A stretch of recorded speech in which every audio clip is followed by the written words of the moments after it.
सो क्या इतने सारे टीजेस करने के बाद हमें फाइनली एजे ली वापस देखने को मिलेंगे इन WWE, या फिर से WWE एंड ट्रिपल एच हमारा काटने की फिराक में है एंड हमें किसी और ही सुपरस्टार का रिटर्न देखने को मिल जाए? बट इतना गारंटी तो है कि इस फ्राइडे नाइट स्मैकडाउन में या रेसल पेलूजा में किसी ना किसी का तो रिटर्न हो रहा है। तो सभी के बारे में डिस्कस करते हैं बिना किसी देरी के। Let's start the. सो एजे ली ने अपना जो लास्ट मैच रेसल किया था WWE में वो था बैक इन 2015। तो अराउंड 10 ईयर्स हो चुके हैं जब कोई मैच रेसल किया और एजे ली ने। तो यहाँ से फैंस और ज़्यादा एंटिसिपेट कर रहे हैं कि जब सीएम पंक ने रिटर्न किया था अपने WWE में तभी से ऐसे एंटिसिपेशन लग गई थी that we might see AJ Lee back in WWE। And जैसा अभी स्टोरी लाइन एंगल चल रहा है that back and Seth Rollins paid हो चुके हैं एंड ऑब्वियसली सीएम पंक को किसी वुमेन रेसलर या किसी और सुपरस्टार की नीड तो है ही टू इवन द ऑड्स। तो ऐसे में सारे सेंसेस बन रहे हैं, सारे प्लान्स बन रहे हैं कि एजे ली का रिटर्न हो। एंड जो इस मंडे नाइट रॉ में भी WWE ने टीज किया दैट अगली जो फ्राइडे नाइट स्मैकडाउन होने वाली है वो होने वाली है बैक फ्रॉम शिकागो। सो ये सब मिला के तिकड़म लगा के एक ही एंगल बनता है दैट एजे ली का रिटर्न प्लान कर रही हो WWE। बट जितनी ईजी ये चीज़ें लग रही हैं आई थिंक सो उतनी ही सिंपल होने वाली नहीं है, बिकॉज बहुत सी चीज़ें देखनी होती हैं आपको। बिकॉज एजे ली अगर किसी और प्रमोशन के लिए काम कर रही होती, एक्टिव रेसलिंग कर रही होती रिसेंट टाइम्स में, तो ऐसा हम एंटिसिपेट कर सकते थे कि उनका रिटर्न हम एक्सपेक्ट कर सकते हैं WWE में।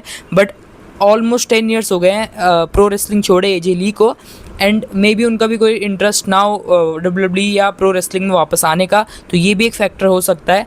तो सारी पॉसिबिलिटीज़ के बारे में बात करते हैं कि क्या वो सुपरस्टार एजे ली होंगी जो अपना रिटर्न करेंगी या WWE एंड मूवमेंट में किसी और सुपरस्टार का पेयर करवा दे सीएम पंक। पहली पॉसिबिलिटी जो ऑब्वियसली है कि एजे ली रिटर्न करेंगी वो है एजे ली के जो टीजेस हो रहे हैं WWE में रिसेंटली। क्योंकि सबसे पहले तो जैसा क्लैश इन पेरिस की एंडिंग हुई, बेकी एंड सेथ को जैसे दिखाया गया, तो उससे पूरा ही एंगल पता लगता है दैट सीएम पंक को भी अपने कॉर्नर में किसी वुमेन सुपरस्टार की नीड होगी जो कि रेसलर रह चुकी है और जो कि कम्पीट कर सके against Becky Lynch.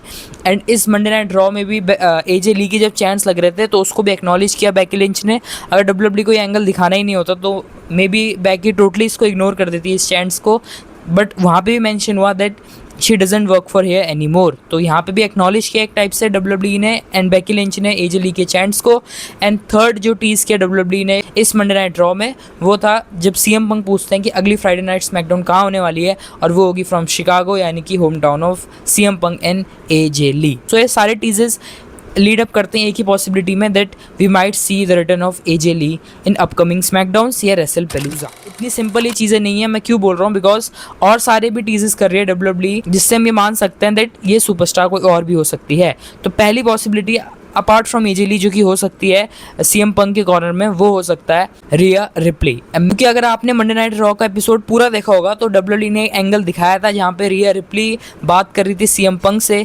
So we might see a possible pair of CM Punk and Rhea Ripley, because Rhea Ripley जिस समय इतनी ओवर हो रखी हैं क्राउड में एंड उनका परफेक्ट सेंस बनता है सीएम पंक के साथ पेयर्ड होने में भी, क्योंकि वो एक्टिव रेसलर भी हैं एंड ओवर भी हैं इस समय बहुत ज़्यादा फैंस के बीच। तो वो रिया रिप्ली भी हो सकती हैं।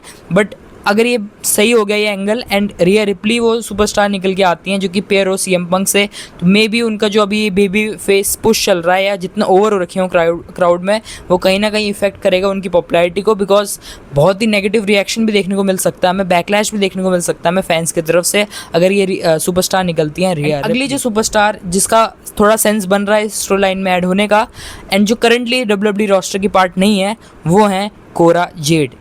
सो जो NXT फॉलो नहीं कर रहे थे तो थोड़ा इनके लिए कॉन्टेक्स्ट दे देता हूँ कि कोरा जेड एक फॉर्मर NXT सुपरस्टार थे जिनको रिसेंटली रिलीज़ कर दिया था WWE ने एंड वो बहुत बड़ी सीएम पंक की फ़ैन भी रह चुकी हैं। एंड एक वायरल मूवमेंट तो आपको याद ही होगा जब बहुत छोटी सी एक फ़ैन आती है सीएम पंक का ऑटोग्राफ मांगने एंड वो वहीं पे इमोशनल हो जाती हैं, तो वही सुपरस्टार कोरा जेड थे एंड उन्होंने NXT में डेब्यू किया था अपना 1-2 साल पहले। सो उनका भी परफेक्ट सेंस बनता है अगर WWE ने उनको वापस हायर कर रखा हो इस स्टोरी लाइन में ऐड होने का, बिकॉज वो भी एक एक्टिव सुपरस्टार हैं एंड वो भी सीएम पंक के अलाइन हो सकती है। एंड जो तीसरी चीज़ जो इसका परफेक्ट सेंस बनाती है कि कोरा जेड वो सुपरस्टार हो सकती हैं वो है दैट वो भी शिकागो से ही बिलोंग करती हैं एंड WWE का शिकागो वाला मूवमेंट टीज करना एंड वो एंगल दिखाना तो कहीं ना कहीं ये भी लीड कर सकता है दैट कि कोरा जेड भी वो सुपरस्टार हो जो कि अपना रिटर्न कर रही हो एंड शॉक एंड सरप्राइज कर दे पूरी WWE यूनिवर्स को। क्योंकि जब वो क्रिस वैन विलेट के पॉडकास्ट में आई थी तब भी उन्होंने बताया था कि कितना वो एडमायर करती हैं सीएम पंक को स्टार्टिंग से ही एंड कितना इंस्पिरेशन रहा है उनका उनके करियर में। एंड CM पंक ने देन ट्वीट भी किया था उनके रिलीज़ में, तो यहाँ से पूरा सेंस बनता है कि WWE उनको इस एंगल में डाल सकती है। तो ये बहुत ही वाइल्ड हो जाएगा अगर कोरा जेड वो सुपरस्टार निकलती हैं। ऑल दो पॉप उनको सही मिलेगा, बट जैसा फैंस की एक्सपेक्टेशन है कि हर कोई यही सोच रहा है कि वो AJ ली होगी, तो मे बी WWE ये एंगल अभी यहाँ पे बचा के रखे एंड मे बी अभी किसी और सुपरस्टार को अलाइन कर दे CM पंक के साथ, एंड रेसल पेलूजा में हमें देन फाइनली रिवील हो कि वो सुपरस्टार, या अगर AJ ली का रिटर्न प्लान कर रही हो तो वो शायद रेसल पेलूजा में हो जब WWE AJ ली का रिटर्न करवाए एंड AJ ली उस सुपरस्टार को रिप्लेस कर दे। तो आपके हिसाब से वो कौन सुपरस्टार हो सकता है अपार्ट फ्रॉम AJ ली जो कि अलाइन कर सकता है CM पंक? लोग कह रहे हैं दैट वो निकी बेला भी हो सकती हैं। सो आई थिंक सो ये एंगल भी WWE दिखा सकती है, बिकॉज निकी बेला को WWE ने रॉ रोस्टर में अभी तक रखा हुआ है। एंड जैसे मैंने एज्यूम किया था कि वो क्लैश इन पेरिस के बाद ब्रेक में चली जाएंगी, ऐसा कुछ नहीं है। सो मे बी यहाँ निकी बेला भी पेयर हो सकती है CM पंक के साथ। प्रेडिक्शन देना कि वो कौन सुपरस्टार हो सकती है इन द कमेंट बॉक्स। तब तक के लिए वीडियो पसंद आया तो make sure to like the video and subscribe to my channel Wrestle Academy for more pro wrestling and WWE content.